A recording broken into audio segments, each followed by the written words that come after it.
Hey YouTube, what's up? So, you don't like books and you don't like reading? Well then, let Uncle Ben, your favorite nerd here, read a story for you. I found it in this book here, and I think the title of the story is pronounced Chablis. My wife wants a dog. She already has a baby. The baby's almost 2. My wife says that the baby wants the dog. My wife has been wanting a dog for a long time. I have had to be the one to tell her that she couldn't have it. But now the baby wants the dog, my wife says. Now this may be true. The baby's very close to my wife. They go around together all the time, clutching each other tightly. I ask the baby, who's a girl? Whose girl are you? Are you daddy's girl? And the baby says, Mama. And she doesn't just say it once, but she says it repeatedly. Mama, mama, mama. I don't see why I should buy a $100 dog for that damn baby. The kind of dog the baby wants, my wife says, is a Cairn Terrier. This kind of dog, my wife says, is a Presbyterian, like herself, and the baby. Last year the baby was a Baptist, that is. She went to the Mother's Day Out program at the First Baptist twice a week. This year she's a Presbyterian because the Presbyterians have more swings and slides and things. I think that's pretty shameless, and I have said so.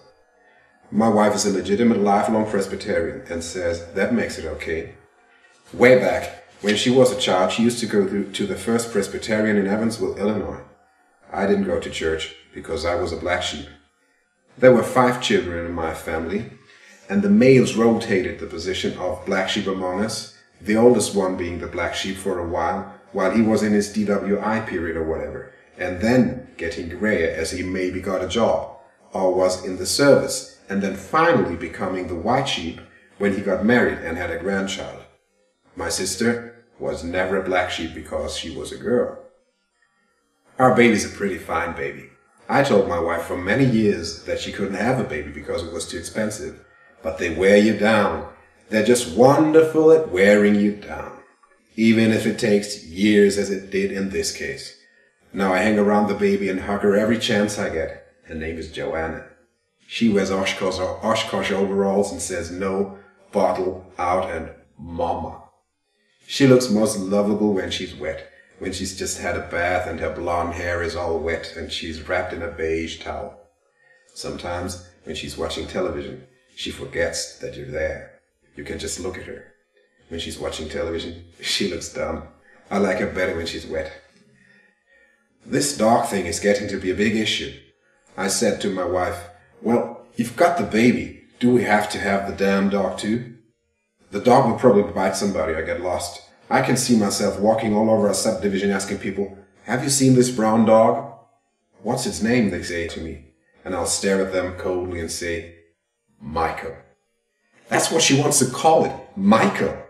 That's a silly name for a dog, and I have to go looking for this possibly rabid animal and say to people, have you seen this brown dog, Michael? It's enough to make me think about divorce. What's that baby going to do with that dog that it can't do with me? Romp? Well, I can romp. I took her to the playground at the school. It was Sunday and there was nobody there, and we romped. I ran, and she trotted after me at a good pace. I held her as she slid down the slide. She groped her way through a length of big pipe they have set there in concrete. She picked up a feather and looked at it for a long time. I was worried that might be a diseased feather, but she didn't put it in her mouth. Then we ran some more over the parched bare softball field and through the arcade that connects the temporary wooden classrooms which are losing their yellow paint to the main building. Joanna will go to this school someday, if I stay in the same job.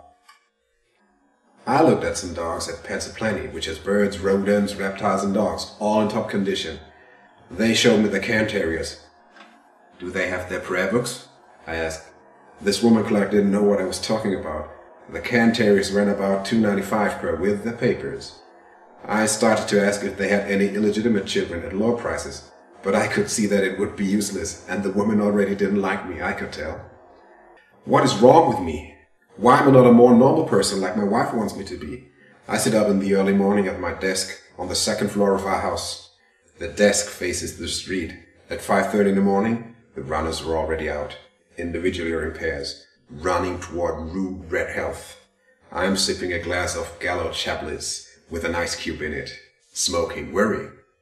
I worry that the baby may jam a kitchen knife into an electric outlet while she's wet. I've put those little plastic plugs into all the electric outlets, but she's learned how to pop them out. I've checked the Crayolas. They've made the Crayolas safe to eat. I've called the head office in Pennsylvania. She can eat a whole box of Crayolas and nothing will happen to her. If I don't get the new tires for the car, I can buy the dog. I remember the time, 30 years ago, when I put Herman's mother's Buick into a cornfield on the Bowman Highway. There was another car in my lane, and I didn't hit it, and it didn't hit me. I remember veering to the right and down into the ditch and up through the fence and coming to rest in the cornfield, and then getting out to wake Herman and the two of us going to see what the happy drunks in the other car had come to, in the ditch on the other side of the road. That was when I was a black sheep, years and years ago. That was skillfully done, I think. I get up, congratulate myself in memory, and go in to look at the baby.